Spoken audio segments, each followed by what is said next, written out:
Selamat datang di channel Simar Imam. Sembari mendengarkan tinggalkan like dan komentarnya bosku. Jangan lupa pasang headset kalian. Siapkan kopi dan camilan. Lupakan pahitnya kehidupan. Mari kita dengarkan sambil rebahan. Bab 1141. Li Tongzu mengirim Chen Feng ke lantai bawah komunitas Linye dan pergi. Setelah berkendara menjauh dari komunitas Linye, dia menghela nafas lega. Ia bahkan memarkir mobilnya di pinggir jalan, membuka jendela, dan menyalakan rokok.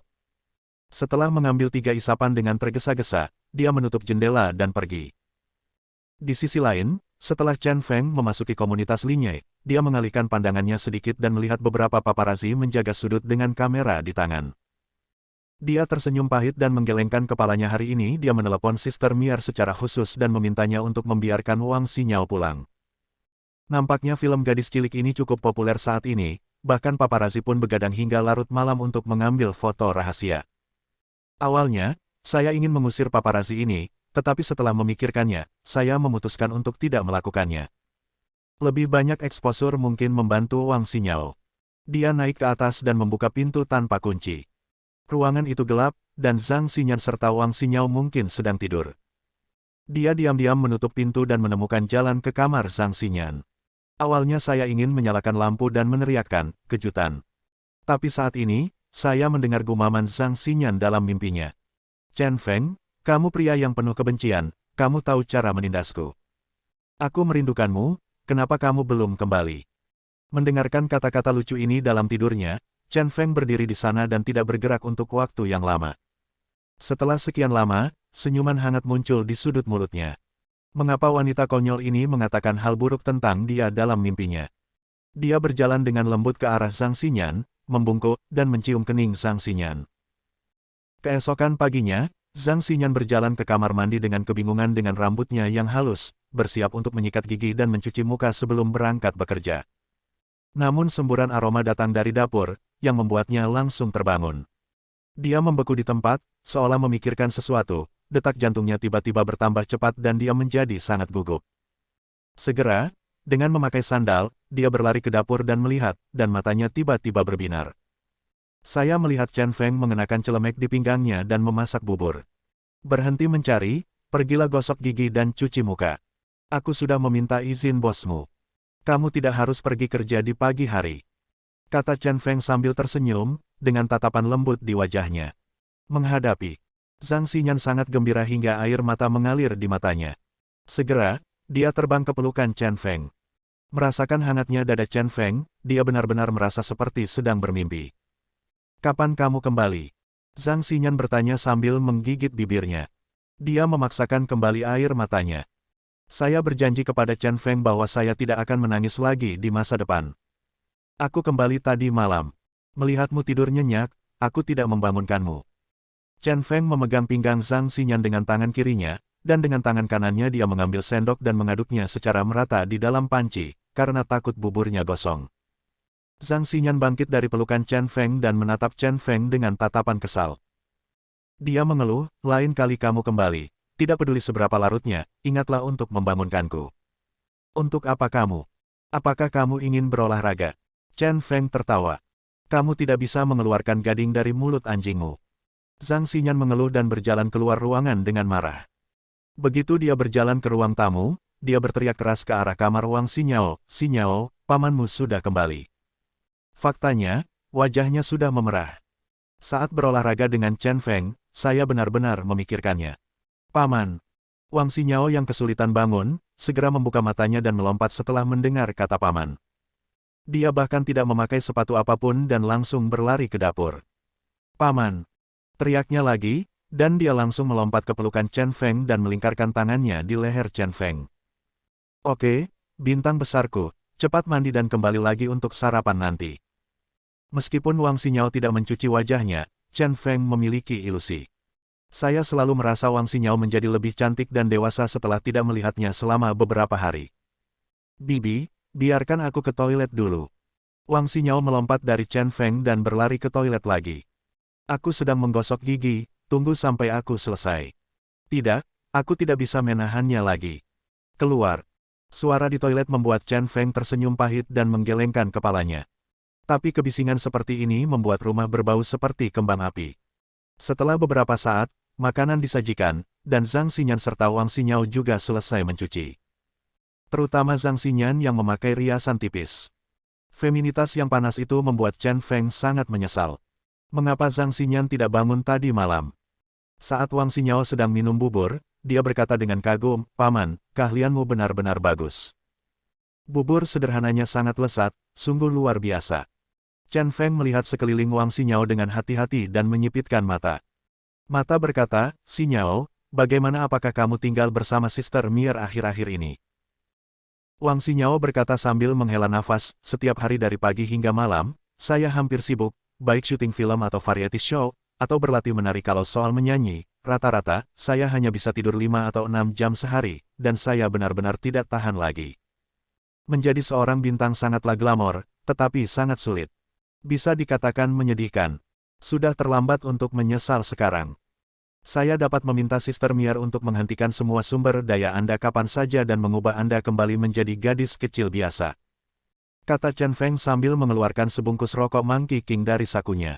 "Saya membeli sebungkus rokok ini sambil membeli bahan makanan di pagi hari." Saat dia hendak menyalakannya, dia tiba-tiba melihat ekspresi kebencian di wajah Zhang Xinyan. Dia segera tersenyum dan membuang rokoknya. "Tidak, Paman." Wang Xinyao menjulurkan lehernya yang panjang, seperti angsa, dan menjulurkan kepalanya dan berkata, "Saya telah berhasil bertahan sampai sekarang, dan saya agak terkenal, tetapi saya tidak boleh menyerah." Meskipun demikian memang menyakitkan, tapi perasaan menjadi terkenal masih sangat bagus. "Kalau begitu jangan mengeluh." Chen Feng memarahi, dan Wang Xinyao segera menciutkan lehernya. Chen Feng berkata lagi, "Ngomong-ngomong, apakah kamu sudah punya pacar?" "Tidak, saya tidak punya waktu untuk punya pacar. Selain itu, pria kini menjadi batu sandungan dalam pertumbuhan karir saya." Wang Xinyao berkata dengan percaya diri. "Itu bagus." Chen Feng menyipitkan mata dan berkata sambil tersenyum, "Saya perhatikan bahwa setelah tidak bertemu satu sama lain untuk waktu yang singkat, sosok Anda telah meningkat pesat, terutama di bagian atas, Anda telah bertambah besar, bukan? Kamu bisa melihat gunung melalui pakaian." Wang Xinyao mengangkat sumpitnya dengan jentikan, dia tanpa sadar melindungi dadanya. Namun tiba-tiba dia mengira Chen Feng adalah pamannya, dan dia tidak bisa menghentikan kemampuannya untuk melihat gunung melalui pakaiannya. Ia hanya melepaskan tangannya, menegakkan tubuh bagian atas dengan bangga, dan berkata dengan bangga, "Ya, Kak Nyer juga menyiapkan makanan bergizi untuk saya, dan saya makan pepaya setiap hari. Tidak hanya itu, ada juga kelas fisik. Sosokku secara alami meningkat pesat. Sebaiknya kamu tidak punya pacar. Setelah kamu punya pacar, kamu harus membawanya kembali ke pamanmu secepatnya." Matanya tidak hanya bisa melihat gunung melalui pakaian, tetapi juga membedakan berbagai bajingan, sangat akurat. Chen Feng menepuk dadanya dan berkata dengan percaya diri. "Puff." Wang Xinyao langsung merasa geli, memperlihatkan lesung pipitnya yang lucu. Zhang Xinyan, yang berada di samping, memutar matanya dan berkata, "Matamu sangat bagus, tetapi ketika kamu melihat ke cermin, pernahkah kamu memperhatikan ada bajingan besar di cermin?" Chen Feng tidak bisa berkata-kata. "Pertama kali saya bertengkar dengan Zhang Xinyan, saya kalah." Dang-dang. Saat itu, ada ketukan di pintu. Chen Feng buru-buru berdiri, setelah membuka pintu, dia melihat Liu Jingbai. Bab 1142. Saudara Chen. Mata Liu Jingbai tiba-tiba berbinar ketika dia melihat Chen Feng. Terlihat bahwa Chen Feng adalah seluruh dunianya. "Jingbai, cepat masuk. Sudah kubilang jangan sarapan. Ayo, coba hasil tanganku." Chen Feng meraih tangan Liu Jingbai dan menarik Liu Jingbai ke dalam kamar. "Karena waktu sangat sempit dan saya benar-benar tidak punya waktu luang untuk bertemu Liu Jingbai, saya tidak punya pilihan selain menelepon Liu Jingbai dan datang ke komunitas Linyai. Hari ini, Liu Jingbai mengenakan atasan berwarna pink dan celana jeans biru. Cambuk panjang disisir dan jatuh di pantat bulat. Seksi, tinggi dan cantik. Dia mengangguk, masuk, menyapa Zhang Xinyan dan Wang Xinyao, dan duduk di meja makan. Setelah beberapa saat, Chen Feng mengisi semangkuk bubur dan membawanya ke Liu Jingbai. Liu Jingbai menyesapnya, mengangguk setuju dan berkata, "Enak. Keahlian saudara Chen sangat bagus." Chen Feng tertawa dan duduk. Dia menyipitkan matanya dan berkata, "Sejujurnya, jika aku bisa memasakkanmu makanan setiap hari dan hidup dengan mudah dan sederhana, itu akan menjadi hal yang indah." Itu memang hal yang indah, tapi betapa cantiknya dirimu menurutku begitu. Zhang Xinyan setelah membalas, dia tidak lupa bertanya pada Liu Jingbai, apakah itu Jingbai? Liu Jingbai tersenyum dan tidak menjawab pertanyaan itu. Lihat dirimu, aku akhirnya kembali. Katakan padaku, kamu bisa mengatakan sesuatu kepadaku. Harmoni, kita harus harmonis. Chen Feng tidak bisa berkata-kata. Mengapa dia merasa kemampuan bertengkar Zhang Xinyan telah melonjak kali ini ketika dia kembali? Ataukah kemampuan bertarungnya melemah? Ngomong-ngomong, Paman, Wang Xinyao, yang sedang makan bubur, tiba-tiba bertanya, kapan kamu akan pergi kali ini ketika kamu kembali? Mulai hari ini, Ratu Hiburan akan mulai memberikan suara, dan saya juga ada dalam daftar. Dan kali ini upacara penghargaan Ratu Industri Hiburan diadakan di konser amal di Sarang Burung. Jadi, saya akan segera ke Yanjing. Ekspresi Chen Feng segera menjadi serius. Dia berkata kepada mereka bertiga, sebenarnya, jadwal saya cukup padat ketika saya kembali kali ini. Penerbangan saya pada jam 11 siang akan menuju negara O, domain F. Awalnya, saya seharusnya pergi ke keluarga Liu, kunjungi Tuan Liu dan Jingbai, tetapi waktunya sangat sempit, jadi saya hanya bisa membiarkan Jingbai datang ke komunitas Linye untuk pertemuan singkat. Setelah kembali dari O domain, saya akan langsung kembali ke Yanjing, dan saya mungkin harus melakukan pertempuran yang menentukan dengan musuh utamaku. Dengar. Setelah mendengar kata-kata Chen Feng, ketiga wanita itu menjadi gugup. Terutama Zhang Xinyan, sangat menyesal. Chen Feng sangat sibuk sehingga dia masih meluangkan waktu untuk kembali menemuinya, dia baru saja bertengkar dengan Chen Feng. Merasa bersalah, dia menggigit bibirnya dan berkata kepada Chen Feng, orang gila, kamu harus kembali dengan selamat. Aku akan menunggumu. Lain kali kamu kembali, aku akan memasak bubur untukmu. Hati Liu Jingbai menegang. Juga berkata, Saudara Chen, saya juga akan menunggumu, menunggu untuk menonton film bersamamu, film fiksi ilmiah, The Wandering Earth. Wang Xinyao melihat ke kiri dan ke kanan. Entah kenapa, tapi aku selalu merasa suasananya agak sedih. Setelah tertawa, Chen Feng menyipitkan matanya dan berkata sambil tersenyum, sungguh, mengapa kalian berdua berbicara begitu sedih? Siapa aku? Saya Chen Feng. Tidak ada seorang pun di dunia ini yang bisa mengalahkan saya. Mendominasi kalimat ini segera menghilangkan kekhawatiran di hati Zhang Xinyan dan Liu Jingbai. Ya, pria di depanku tidak ada bandingannya di dunia. Di dunia ini, sama sekali tidak ada yang bisa mengalahkannya. Suasana akhirnya menjadi sedikit lebih lembut. Setelah makan, beberapa orang duduk santai di sofa dan mengobrol. Chen Feng berkata kepada Wang Xinyao, yang sedang duduk bersila di sofa, saya bisa terbang langsung ke negara F. Alasan mengapa saya datang ke Qinzi pertama kali bukan hanya untuk bertemu Xinyan dan Jingbai, tetapi juga untuk memberi Anda peringatan. Saya telah mengatur agar seseorang memberi Anda dukungan kuat dalam pemilihan Ratu Industri Hiburan dalam 7 hari ini. Tolong beri saya dorongan dan tampil baik. Apakah Anda bisa menang kali ini? Banyak hubungannya dengan Anda. Kamu mengerti kan? Sebenarnya, tujuan utama kembali ke Qinzi kali ini adalah untuk bertemu Wang Xinyao. Persaingan Ratu Industri Hiburan telah menjadi duel antara dia dan Chen Tianming. Entah itu persaingan untuk mendapatkan stempel kekaisaran atau persaingan untuk Ratu Industri Hiburan, dia tidak ingin kalah dari Chen Tianming. Jangan khawatir, Paman, aku cukup pandai menyanyi. Konon Kak Miar telah mengatur kesempatan bagiku untuk bernyanyi di konser amal Sarang Burung. Ini adalah kesempatan bagus untuk mengumpulkan suara. Aku pasti akan melakukannya menggerakkan penonton. Saya sudah pandai menyanyi, tetapi sekarang saya harus dilatih oleh Sister Mier, dan Wang Xinyao sudah kehilangan kesabaran. Dia hanya merasa selama dia memamerkan suara nyanyiannya, dia pasti akan mengejutkan seluruh penonton. Oke, ayolah, Paman sedang menunggu penampilanmu. Chen Feng mengeluarkan ponselnya dan memeriksa waktu. Waktu berlalu, sudah hampir jam 10. Dia berdiri dan berkata tanpa daya, saya telah bekerja keras sepanjang hidup saya. Ayo pergi ke bandara dan mengantar saya pergi. Ketiga wanita itu semuanya berdiri. Zhang Xinyan bahkan berlari ke kamar untuk mengambil kunci mobil. Liu Jingbai awalnya ingin mengatakan bahwa dia mengemudi, tetapi pada akhirnya dia tidak mengatakannya. Dengan cara ini, mereka berempat turun bersama, masuk ke mondeo Zhang Xinyan, dan menuju ke bandara. Ketika beberapa orang meninggalkan komunitas tersebut, paparazi memanfaatkan kesempatan itu dan menembak mereka dengan keras. Duduk di dalam mobil, Chen Feng melirik keluar, ekspresinya sedikit jelek. Dia mengeluarkan ponselnya dan menelepon Li Tongsu.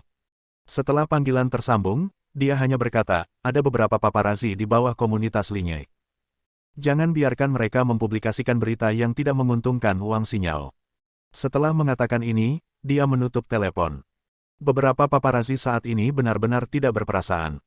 Untuk mendapatkan perhatian, berita palsu yang diambil di luar konteks dapat menjadi berita utama. Ini adalah momen kritis bagi Wang Xinyao. Jika para paparazi ini mempublikasikan berita yang berantakan pasti akan berdampak pada ratu industri hiburan tersebut. Oleh karena itu, Li Tongsu perlu mengalahkan paparazi ini. Sekitar setengah jam, mobil sampai di bandara. Ketiga gadis itu mengirim Chen Feng ke dalam bersama-sama. Wang Xinyao mengenakan topi dan topeng karena status istimewanya. Sepanjang jalan, dia licik dan licik, seperti pencuri. Setelah mengganti boarding pass, dia segera melewati pemeriksaan keamanan. Chen Feng berkata kepada ketiga gadis itu, kembali, aku pergi. Setelah mengatakan itu, dia memasuki saluran pemeriksaan keamanan. Melihat sosok Chen Feng yang pergi, Zhang Xinyan merasa sedikit panik karena suatu alasan. Dia berkata kepada Liu Jingbai, Jingbai, mengapa saya selalu merasa bahwa orang gila akan sangat berbahaya kali ini? Jantung saya berdebar kencang dan saya sangat panik. Di masa lalu, tidak peduli apa yang dilakukan Chen Feng, dia tidak pernah melakukannya sesuatu seperti ini. Penampilan yang membingungkan hari ini. Liu Jingbai juga berkata, saya juga sangat khawatir tentang saudara Chen, tetapi sebagai wanitanya, satu-satunya hal yang dapat kita lakukan sekarang adalah percaya padanya. Meskipun dia mengatakan ini, dia merasa sangat gugup karena suatu alasan. Bab 143. Setelah terbang kurang lebih 10 jam, pesawat akhirnya mendarat di Bandara Internasional Charles de Gaulle di Paris, negara F. Karena perbedaan waktu 6 jam, kota Lebanon hanya terlihat seperti jam 3 atau 4 sore. Matahari bersinar terang, dan seluruh kota lebah penuh dengan kemakmuran dan misteri. Chen Feng keluar dari bandara dan menyipitkan matanya. Melihat pemandangan yang familiar, pikiranku tiba-tiba kembali ke beberapa tahun yang lalu. Saat itu, dia sedang bersemangat. Dia berkelana ke wilayah O sendirian dan meninggalkan banyak kenangan di negara F. Ya Tuhan, dewa di hatiku, akhirnya aku bertemu denganmu lagi. Saat dia memikirkannya, di kejauhan, seorang pemuda berambut pendek dan berjanggut berjalan ke arahnya dengan penuh semangat dengan tangan terbuka. Lama tidak bertemu, Parker. Pria berjanggut yang menangis itu. Chen Feng menyipitkan matanya dan tersenyum, dan memeluk pemuda itu dalam-dalam. Orang ini tidak lain adalah Parker, komunikator yang memimpin rumah sakit Set. Mary dan ketua tim yang pergi ke Kinsey untuk bekerja sama dengan keluarga Kang. Mereka juga merupakan teman yang dia jalin saat dia bepergian di negara F. Status Parker jelas merupakan bangsawan tertinggi di negara F. Pasalnya ayah Parker merupakan seorang duke yang sangat dekat dengan keluarga kerajaan negara F. Keluarga Parker juga menjalankan banyak industri. Rumah sakit adalah bagian besar dari hal tersebut. Rumah sakit Set. Mary adalah milik keluarga Parker, dan dalam hal tingkat teknis, ini adalah yang paling canggih di seluruh domain O. Ayah Aphrodite meninggalkan istana kepausan di Gumaro dan saat ini menerima perawatan di rumah sakit Saint Mary di Lebanon. Oleh karena itu, Chen Feng tidak memilih pergi ke Gumaluo untuk pertama kalinya, melainkan datang ke kota lebah di negara F. Karena hubungan inilah saya menghubungi Parker sebelum datang ke negara F. Dengan orang ini di sini, setidaknya di negara F, kita punya sesuatu yang bisa diandalkan. Saya telah belajar dari ayah saya bahwa Anda telah menjadi penyembah matahari dari agama Dewa Surgawi. Sungguh sulit dipercaya, tetapi apa yang terjadi pada Anda sangatlah umum. Ya Tuhan, Anda sungguh luar biasa. Kali ini, Parker mengagumi Chen Feng lagi. Sekte Surgawi adalah sekte kuno di domain O dengan banyak penganutnya. Namun, sekte Surgawi hanya diwarisi di domain O sejak zaman kuno. Tidak pernah ada laki-laki Asia yang menyembah matahari, apalagi Paus Asia. Mampu membuat sekte Dewa Surgawi mengambil pilihan seperti itu bisa dikatakan sebagai keajaiban di antara keajaiban. Dasar mulut gagak, jangan puji aku dulu. Chen Feng berkata tanpa daya, meskipun aku gagah dan tampan, bagaimanapun juga aku berasal dari kerajaan naga. Meskipun Paus telah menyetujuiku sebagai laki-laki penyembah matahari, tapi puluhan ribuan orang percaya itu, serta para pemimpin tertinggi sekte surgawi, dijamin tidak akan yakin. Paus akan segera mati, dan Aphrodite, seorang yatim piatu dan seorang ibu janda, saya khawatir bahwa saya tidak akan bisa menenangkan situasi. Sejujurnya, agak konyol bagi seseorang dari kerajaan naga untuk menjadi paus agama surgawi Odomain. Awalnya, karena masalah ini terkait dengan kepolosan Afrodite, gadis ini pun ikut terlibat. Namun di dalam hatinya, ia masih merasa agak sulit untuk menjadi penyembah matahari, atau bahkan menjadi paus. Toh tidak ada perbedaan antara ras dan warna kulit. Apa hasil dari perjalanan ini sungguh tidak dapat diprediksi. Parker, bagaimanapun, memiliki keyakinan penuh pada Chen Feng dan berkata, saya tidak peduli apa yang orang lain pikirkan. Ketika Anda menjadi paus, saya, Parker, akan menjadi orang pertama yang mempercayai Anda. Kalau begitu terima kasih sebelumnya. Chen Feng tersenyum pahit dan menggelengkan kepalanya, Parker, anak ini, masih sama seperti sebelumnya, aku sangat mengaguminya. Saya hanya berharap orang lain di Odomain akan menerimanya. Saat keduanya sedang berbicara, seorang wanita parubaya dengan rambut merah keriting dan mengenakan jubah aneh datang bersama beberapa pria berbaju hitam. Meski usia wanita ini lebih tua, namun pesonanya tetap ada. Sosok anggunnya sangat menggoda, dan sepasang mata yang dalam penuh dengan kesedihan yang misterius. Apakah ini Tuan Chen Feng? Saya Gaia, pemimpin tertinggi dari Sekte Tianshan. Mengikuti perintah Paus, saya datang ke bandara untuk menjemput Anda dan membawa Anda ke rumah sakit Set. Mary. Suara Gaia agak tebal dan khusyuk. Setelah orang mendengarkannya, secara tidak sadar mereka memiliki ilusi untuk mematuhi perintah. Saya Chen Feng. Setelah melihat Gaia, Chen Feng tersenyum dan mengangguk. Saya berpikir dalam hati bahwa sungguh menarik bahwa Sekte Dewa Surgawi memiliki pemimpin yang begitu menawan. Kalau begitu tolong. Gaia melangkah maju dan memberi isyarat mengundang. Orang-orang berpakaian hitam di belakangnya membungkuk dengan saleh. Chen Feng mengangguk, dan berjalan keluar bersama Parker satu di belakang yang lain. Gaia mengetahui identitas Parker, jadi dia tidak banyak bicara. Setelah mengajak keduanya ke mobil yang diparkir di luar, rombongan berangkat menuju rumah sakit Notre Dame. Dalam perjalanannya, Chen Feng mengobrol singkat dengan Gaia dan mengetahui bahwa kesehatan Paus tidak optimis. Tadi malam, saya hampir meninggal. Setelah upaya penyelamatan yang dilakukan dokter dari rumah sakit Santa Maria, Paus akhirnya bernapas kembali. Hanya saja belum diketahui berapa lama dia bisa menahan nafas. Saya mendengar dari dokter bahwa Paus bisa meninggal kapan saja dan dia tidak punya banyak waktu lagi untuk hidup. Sekitar setengah jam kemudian, rombongan akhirnya sampai di rumah sakit Set. Rumah sakit ini dibangun seperti istana abad pertengahan kuno dengan sentuhan taman modern. Singkatnya, tenang dan nyaman, sangat cocok untuk pemulihan pasien. Saat dia hendak memasuki rumah sakit, Chen Feng tiba-tiba menemukan pemandangan yang menarik. Saya melihat ratusan orang berjubah hitam putih berlutut khusyuk di depan pintu rumah sakit, mata terpejam, seolah sedang berdoa. Orang-orang ini semua adalah penganut Sekte Surgawi, dan mereka berdoa secara khusus untuk Paus. Melihat langkah Chen Feng terhenti, Gaia menjelaskan kepada Chen Feng. Setelah Chen Feng mengangguk, dia menambahkan, Paus memiliki prestise yang tinggi, dan jumlah doa di pintu masuk rumah sakit sedikit. Anda harus tahu bahwa di istana kepausan di Gumalo, ada ribuan atau bahkan puluhan ribu orang. Orang-orang berdoa untuk Paus. Berdoalah. Chen Feng tidak bisa menahan diri untuk berpikir bahwa kepercayaan pada hal ini terkadang sangat menakutkan. Begitu sudah mengakar kuat di hati orang, sulit untuk melepaskan diri. Inilah sebabnya, dari zaman dahulu hingga sekarang, banyak penguasa yang suka memerintah rakyat dengan keyakinan. Setelah memasuki rumah sakit, kami sampai di sebuah bangunan kecil mandiri di halaman belakang. Di bawah bangunan kecil itu, ada banyak orang dari Sekte Dewa Surgawi berbaju hitam, menjaga bangunan kecil itu. Ditemani Gaia, Chen Feng dan Parker pergi ke lantai 2. Begitupun juga tidak paham ceritanya semuanya sudah matanya berbinar, dia melihat uyang-uyang menjaga sejumlah besar orang di lobi. Orang jahat. Afrodite mencondongkan tubuh keluar dari kerumunan. Ketika dia melihat Chen Feng, dia berteriak dan langsung melompat ke pelukan Chen Feng. Dia sepertinya mendapat dukungan, dan dia hampir menitikkan air mata. Berbaring di dada Chen Feng, dia terus berkata, kamu akhirnya sampai di sini. Sekarang kamu di sini, aku merasa lega. Ini adalah pertama kalinya Chen Feng melihat gadis aneh ini begitu rapuh. Apalagi wajah yang tadinya ceria itu diliputi rasa lelah. Tampaknya dia selalu berada di sisi Paus akhir-akhir ini. Jangan khawatir, aku di sini. Chen Feng menghibur Aphrodite sambil mengamati kerumunan. Baru pada saat itulah saya menyadari bahwa saya mempunyai cukup banyak kenalan. Yang paling mengejutkannya adalah Rou Xiao dan Inas juga ada di sini. Bab 1144. Patriark Ibrani berambut perak mengenakan syal dan bersandar pada Krukroiter.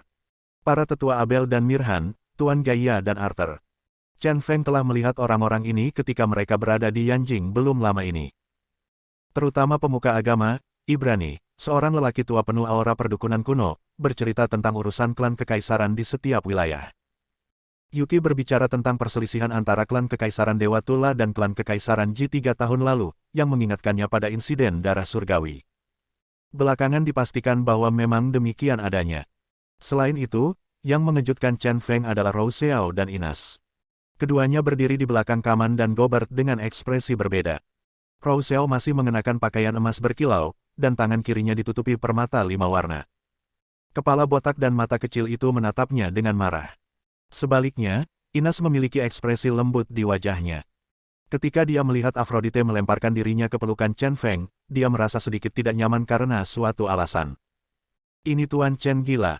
Gaia memperkenalkan kepada semua orang, memutar tubuhnya dan berbicara bahasa Ibrani. Dan membisikkan beberapa kata dengan lembut ke telinga Ibrani. Pada saat ini, seorang pria parubaya dengan rambut hitam keriting dan wajah heroik menatap Chen Feng dengan mata tajam. Di tengah ketajamannya, ada juga jejak permusuhan yang sangat kuat. Dia mendengus dingin dan berkata, Paus pasti gila. Dia benar-benar mengizinkan orang berkulit kuning seperti itu menjadi laki-laki penyembah matahari. Saya benar-benar tidak dapat menerima pemikiran bahwa orang seperti itu akan menjadi paus baru kita. Begitu kata-kata ini keluar, banyak orang dari Sekte Dewa Surgawi yang hadir menanggapi dengan mengungkapkan ketidakpuasan mereka terhadap Chen Feng karena telah menjadi korban Dewa Matahari. Jumlah masyarakat yang merespon mencapai hampir lebih dari separuh masyarakat yang hadir. Saat ini, Chen Feng benar-benar merasa seperti target. Rou Xiao yang berada jauh diam-diam tertawa setelah melihat adegan ini. Crazy Chen menyipitkan matanya dan wajahnya menjadi suram. Apa yang seharusnya terjadi akan selalu datang, dan tampaknya orang pertama yang secara terbuka menentangnya telah muncul. Aphrodite bangkit dari Chen Feng, berbalik dan memarahi pria itu, Tuan Wu Guo, apakah Anda lupa bahwa apakah itu pemimpin sekte surgawi atau anggota gereja? Doktrin pertama adalah kepatuhan tanpa syarat kepada Paus. Paus telah memastikan bahwa Chen Feng adalah orang yang menyembah matahari. Sekarang ketika Paus sedang sakit kritis, apa niat Anda untuk secara terbuka memfitnah keputusan Paus? Setiap kata dari kata-kata Aphrodite masuk akal. Wu Guo tiba-tiba terdiam dan mendengus marah. Chen Feng sangat terkejut, kapan gadis kecil ini menjadi begitu tajam lidahnya. Tampaknya pengalaman bisa membuat orang berkembang. Penyakit kritis ayahnya juga membuat Aphrodite menjadi dewasa. Pada saat ini, Ibrani berdiri dan berkata, sekarang Paus sakit kritis, kita tidak boleh terus bertengkar di antara kita sendiri dan memperburuk sekte Dewa Surgawi. Pengakuan Chen Feng sebagai pria penyembah matahari diputuskan oleh Paus dan Dewa Surgawi bersama-sama. Kami tidak punya hak untuk menyangkal apapun. Ibrani adalah kepala dari 3 penguasa agama besar dan memiliki prestise yang sangat tinggi di Sekte Surgawi. Sekarang berbicara untuk mendukung Chen Feng, mereka yang baru saja setuju dengan Wu Guo tidak lagi berani bersikap sombong. Merasa bersyukur pada bahasa Ibrani, Chen Feng menyipitkan matanya dan berkata, warisan kuno Sekte Dewa Surgawi memiliki sejarah panjang dan banyak pengikut di domain U. Sekarang ada orang berkulit kuning yang mungkin menjadi paus Anda. Anda berkonflik. Saya bisa mengerti. Tetapi izinkan saya memberitahu Anda, tidak ada posisi di dunia ini yang tidak layak saya dapatkan. Apakah itu laki-laki penyembah matahari atau calon paus? Jika saya, Chen Feng, mengambil posisi itu, gereja akan menjadi lebih makmur. Anda menentang saya seperti ini, apakah Anda ingin orang dengan karakter moral rendah dan rasa malu yang tercela ini menjadi paus masa depan Anda? Pidatonya, momentumnya semakin tirani, langsung mengintimidasi seluruh penonton. Ia bahkan mengangkat tangan kanannya dan mengarahkannya langsung ke Rou Xiao. Semua orang tercengang. Mereka benar-benar tidak menyangka Chen Feng akan begitu mendominasi saat pertama kali tiba. Ekspresi Rou Xiao segera berubah, dan dia berkata dengan marah, Chen Feng, untuk apa kamu menunjuk ke arahku? Hati-hati aku memotong tanganmu. Dia tidak pernah menyangka bahwa Chen Feng akan menyerangnya secara langsung. Chen Feng mendengus dingin dan berkata, mengapa kamu mengacu padaku? Apakah kamu binatang buas yang membunuh orang sambil mabuk beberapa hari yang lalu? Oke, apakah hukum Odomaun tentang memperlakukan orang seperti makanan? Bukankah pembunuh ini harus ditangkap? Kenapa kamu ada di sini? Cara terbaik saat ini adalah mengalihkan kebencian. Singkatnya, keraguan semua orang tentang identitasnya dialihkan ke Rou Xiao, seorang idiot. Dengan begitu, dia bisa merasa lebih rileks. Wajah Rou Xiao menjadi semakin jelek. Sebagai generasi ketiga dari keluarga cahaya suci, apa artinya membunuh seseorang? Meskipun semua orang mengetahui masalah ini dengan baik, mereka tidak dapat membawanya ke meja perundingan. Ditangkap oleh Chen Feng benar-benar membuatnya tidak nyaman. Kaman tidak tahan lagi dan berkata kepada Chen Feng, Rou Xiao tidak ada hubungannya dengan kamu menjadi orang yang memuja Dewa Matahari. Tolong jangan membicarakannya untuk membingungkan publik. Meskipun, jauh di lubuk hati dalam hatinya, dia juga tidak menyukai keponakan Rou Xiao. Tapi dia tahu apa yang dipikirkan keponakannya Inas, gadis ini jatuh cinta pada Chen Feng. Hanya saja Chen Feng sepertinya tidak mempedulikan apa yang dipikirkan Inas dan hanya peduli menunjukkan rasa cintanya kepada Aphrodite. Ini membuatnya merasa sedikit memusuhi Chen Feng. Chen Feng tidak bisa menahan cemberutnya, Kaman ini benar-benar orang yang cerdas, dan dia tiba-tiba mengerti apa yang dia pikirkan. Dia menyipitkan matanya dan berkata, Tuan Kaman, kami mengucapkan selamat tinggal satu sama lain terakhir kali di kota Jiushui. Saya tidak menyangka akan bertemu lagi di sini. Sejujurnya, kecuali Nona Inas, orang-orang dan tindakan keluarga cahaya suci Anda benar-benar membuatku terkesan. Saya tidak tahan. Untuk keuntungan pribadi, Abda sebenarnya menggunakan Nona Inas untuk menikahi anggota keluarga Lan yang tidak tahu malu. Jika saya tidak menghancurkan keluarga Lan, Nona Inas mungkin telah jatuh ke dalam mulut harimau. Lalu, pernikahannya gagal, dan kalian telah berusaha mengorbankan penyembah matahari. Akan baik-baik saja jika Anda menemukan generasi ketiga yang luar biasa untuk bersaing secara adil dengan saya, tetapi Anda telah menemukan hal yang sangat tidak memuaskan. Saya terlalu malas untuk mengatakannya. Singkatnya, kecuali Nona Inas di keluarga cahaya suci, kalian semua tidak layak untuk saya hormati. Dan izinkan saya mengulangi, saya adalah seorang laki-laki pengorbanan matahari yang diakui oleh Paus. Pada saat kritis ini, jika ada yang mencoba menimbulkan masalah bagi saya, jangan salahkan saya karena bersikap kasar. Terutama Tuan Kaman, Anda terakhir kali menyaksikan kehancuran keluarga Lan. Jadi bagaimana jika keluarga Lan mengeluarkan Dewa Tinju terakhir kali? Aku belum hancur. Keluarga Lan, berdirilah di sini dengan benar. Jadi, jangan membuat dirimu tidak bahagia. Kemunculan anggota keluarga Sengguang di rumah sakit hanya dapat membuktikan satu hal. Itu sebabnya mereka begitu jahat terhadap posisi pengorbanan penyembah matahari. Jika itu masalahnya, maka dia perlu berbicara dengan jelas agar dia tidak perlu berbicara dengan bajingan ini sambil membunuh orang.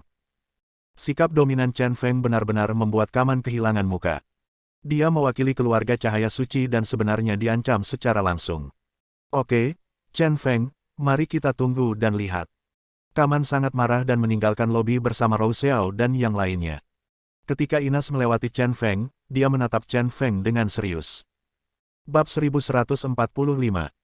Setelah Chen Feng mengusir keluarga Sengguang, suasana di lobi benar-benar canggung dan khusyuk.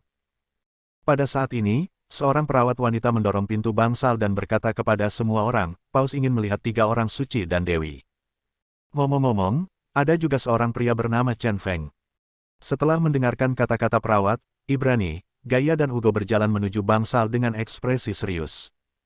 Aphrodite juga menarik Chen Feng dan mengikuti beberapa orang ke dalam bangsal. Bangsal ini sangat mewah. Saya melihat seorang lelaki tua dengan rambut putih, masker oksigen di mulutnya, berkedip lelah. Segera, matanya tertuju pada Chen Feng. Ayah. Aphrodite melepaskan Chen Feng dan bergegas dengan sedih. Berbaring di depan ranjang rumah sakit Paus sambil menangis. Yang mulia. Ketiga Paus, Ibrani, Gaia dan Ugo, semuanya berlutut di depan tempat tidur dengan saleh. Tentu saja Chen Feng tidak akan berlutut saat ini, jadi sepertinya agak mendadak. Paus dengan gemetar melepas masker oksigen, melambai kepada Chen Feng, dan berbisik, kemarilah. Chen Feng berjalan mendekat dan berjongkok di depan tempat tidur untuk menghormati. Bahkan mungkin Anda sangat aneh, mengapa saya setuju untuk membiarkan Anda, seorang pria dari kerajaan naga, menjadi pengorbanan matahari dari sekte surgawi. Anda tahu, pengorbanan matahari dari sekte tersebut berarti Anda akan menjadi paus dari sekte surgawi. Kata Paus dengan suara lemah. Chen Feng mengangguk dan berkata, "Ya, pada awalnya, saya pikir Anda melakukan ini karena putri Anda, tetapi sekarang tampaknya itu tidak sepenuhnya benar. Saya bertanya-tanya apakah Aphrodite mengancam Paus dan para dewa dengan kematian. Baru setelah itu dia setuju untuk menjadi pemimpin pria di pengorbanan matahari. Tetapi jika dipikir-pikir dengan hati-hati, itu sama sekali tidak mungkin. Suksesi kepausan adalah peristiwa besar yang dihadapi oleh puluhan ribu orang percaya. Sangat tidak masuk akal untuk memutuskan bahwa seorang pria dari kerajaan naga akan menjadi dewa laki-laki yang menyembah matahari hanya karena putrinya memiliki temperamen yang buruk. Oleh karena itu, pasti ada rahasia yang tidak diketahui di balik masalah ini." Paus dapat merasakan bahwa Chen Feng adalah orang yang cerdas. Dia berkata, "Anda benar. Sikap putri saya akan berdampak pada saya, tetapi itu tidak akan pernah memainkan peran yang menentukan. Bagaimanapun, ini adalah peristiwa besar yang diwarisi oleh Sekte Surgawi. Awalnya, saya memikirkan kesehatan saya dan sedang memilih. Saat kami mempersembahkan korban kepada Dewa Matahari, kami menemukan beberapa pemuda Domino yang luar biasa untuk melenyapkanmu. Karena aku tidak setuju kamu menjadi Tuan Matahari, jadi mulut gadis ini akan diblokir. Tapi, tubuhku membuatku tidak mungkin melaksanakan rencanaku. Setelah beberapa penyelidikan, ketika aku mengetahui identitasmu, sejujurnya aku sangat terkejut. Setelah itu, aku mendapat instruksi dari keluarga suci untuk membiarkanmu menjadi laki-laki penyembah matahari. Jadi, saya berubah pikiran dan memutuskan bahwa Anda adalah laki-laki penyembah matahari." Identitas saya. Chen Feng tampak bingung. Dia yatim piatu, identitas apa yang dia inginkan? Lagi pula, mengapa masih ada bayangan keluarga suci dalam hal ini? Sejujurnya, dia sedikit bingung saat ini. "Aku tidak bisa memberitahumu ini. Aku akan segera mati, dan bahkan jika kamu menerima takdirmu melaluiku, kamu mungkin akan menghadapi banyak kesulitan untuk diakui oleh Sekte Dewa Surgawi." Paus melanjutkan, "Dan jika Anda memenuhi harapan dan menjadi korban matahari. Jika pemimpin laki-laki kemudian mengambil alih posisi Paus, Anda akan memiliki kesempatan untuk bertemu dengan para pemimpin tertinggi keluarga suci. Pada saat itu, Anda akan pelajari banyak hal penting. Setelah berkeliling, kunci masalahnya masih ada di keluarga suci. Saya mengerti, terima kasih, Yang Mulia Paus, atas nasihat Anda." Mata Chen Feng sedikit menyipit dan dia mengangguk. Tampaknya selama perjalanan ke Sekte Surgawi ini, kita akan mendapat informasi dari klan Kekaisaran. Jika tebakanku benar, pada akhirnya, itu akan berhubungan dengan Kekaisaran Klan Ji. Paus merasa lebih nyaman, matanya tiba-tiba melembut, dia memandang putrinya dan berkata kepada Chen Feng, "Saya tidak pernah memohon kepada siapapun seumur hidup saya, tetapi kali ini, untuk putri saya ingin meminta sesuatu dari Anda." "Katakan saja." Chen Feng berseru.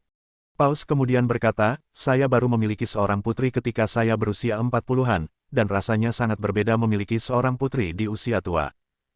Sejujurnya, sejak putri saya lahir, saya menganggapnya lebih penting daripada hidupku. Gadis ini telah dimanjakan olehku sejak dia masih kecil. Dia memiliki temperamen seperti wanita muda, tapi dia sebenarnya adalah gadis yang baik hati. Sebelumnya, aku khawatir bahwa beban sang dewi akan ditimpakan pada putriku. Itu akan membuatnya kewalahan. Apalagi pilihan pemuja laki-laki, seringkali bukan perkara yang disepakati bersama. Namun, aku sangat beruntung putriku telah menemukan cinta sejatinya dan menggenggamnya. Aku sudah mati, dan aku telah melepaskan diri dari belenggu takdir. Aku hanya punya satu permintaan, yaitu menjaga Aphrodite dengan baik, dan aku harus melakukan apa saja untuk melindunginya." Melihat mata Paus yang sungguh-sungguh, Chen Feng merasakan banyak tekanan. Tidak ada Paus saat ini, yang ada hanyalah seorang ayah biasa yang sangat mencintai putrinya. Dia mengangguk dan berkata dengan sumpah, "Jangan khawatir, aku akan melakukan segalanya untuk melindungi Aphrodite, bahkan jika itu mengorbankan nyawaku." Dia juga mengenali Aphrodite. Selama dia mengenali wanita yang penuh kasih, tentu saja, dia adalah eksistensi yang akan dia lindungi sebaik mungkin. "Ayah." Aphrodite merengek. Bisa merasakan cinta mendalam ayahnya membuatnya sedih sekaligus terharu. Paus tersenyum tipis dan dengan lembut meraih tangan putrinya. Segera, dia melihat ketiga sekte yang berlutut di tanah dan berkata, "Kalian bertiga adalah andalan Sekte Dewa Surgawi. Pada saat ini ketika anggota lama dan baru dari Sekte Dewa Surgawi berubah, kalian harus bekerja sama untuk membantu Sekte Dewa Surgawi mengatasi kesulitan. Sekarang karena status Chen Feng di Kerajaan Naga, banyak orang diam-diam berkolusi dan hanya menunggu kematianku untuk memberontak. Ada masalah internal dan eksternal. Saya hanya berharap bahwa kalian bertiga akan dengan tulus membantu Chen Feng dan Sang Dewi, sehingga mereka dapat membiarkan Sekte Dewa Surgawi diwariskan dengan lebih baik. Siapapun yang menentang Chen Feng saat ini akan murtad. Kata sederhana murtad membuat ketiga sekte bergidik. Bobot kata ini terlalu berat. Saya akan menuruti keinginan Paus. Dalam ketakutan, mereka bertiga sepakat satu demi satu untuk menunjukkan kesetiaan mereka. Hanya Wu Guo yang terlihat sangat murung. Itu bagus, itu bagus. Setelah mengucapkan kata-kata ini, tubuh Paus menjadi rileks dan dia kehilangan seluruh kekuatannya. Nafas terakhir yang dia tahan hilang sepenuhnya, dan dia pingsan. Ayah, dokter. Ketika Aphrodite berteriak, beberapa staf medis bergegas masuk. Mereka mengusir Chen Feng dan yang lainnya dan mulai menyelamatkannya. Setelah meninggalkan bangsal, Chen Feng menggendong Aphrodite yang sedih dan menangis. Semua orang tahu bahwa setelah orang yang sakit kritis selesai menjelaskan pengaturan pemakamannya dan tidak memiliki dukungan mental, mungkin inilah saatnya untuk pergi. Ini sebenarnya pengobatan yang tidak ada artinya, namun para dokter dan perawat masih sibuk di bangsal. Chen Feng menghela nafas. Jika Paus meninggal, ujiannya akan dimulai.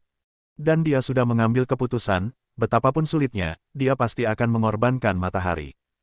Bersambung. Nantikan bab selanjutnya bosku.